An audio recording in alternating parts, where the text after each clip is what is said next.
So you bought yourself a Recon M1 made by Cold Steel, and you were excited because what you realize is that they finally had a Recon one with Magna Cut steel on the blade.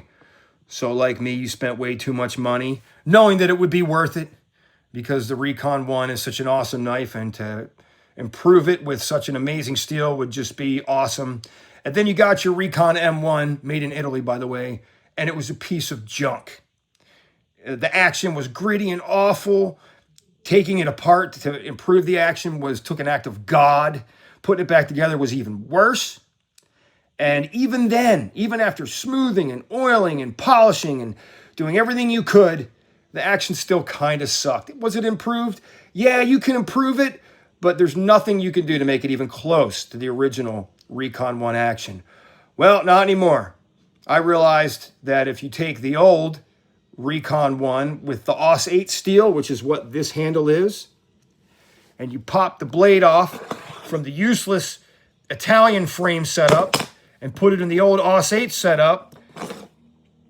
Look at this. I didn't do anything. All I did was switch it out. Oh, it's just like the original Recon 1. In fact, you don't even need wrist flick to open the blade, which, as you know, is impossible with the new Recon M1.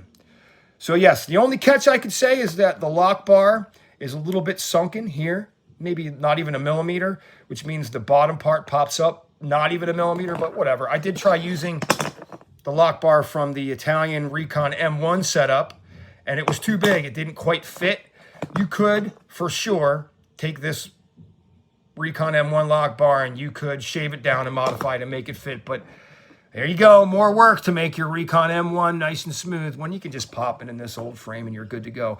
So go ahead and shop around on the internet and you'll be able to find the old Aus 8 Recon 1s.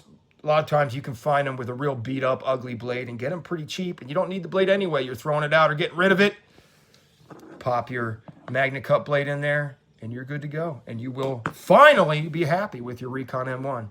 Oh, and the benefit also is you get that, like I said, you get that really good, super grippy stuff they used to use back in the day that for some stupid reason they stopped using, including on this model.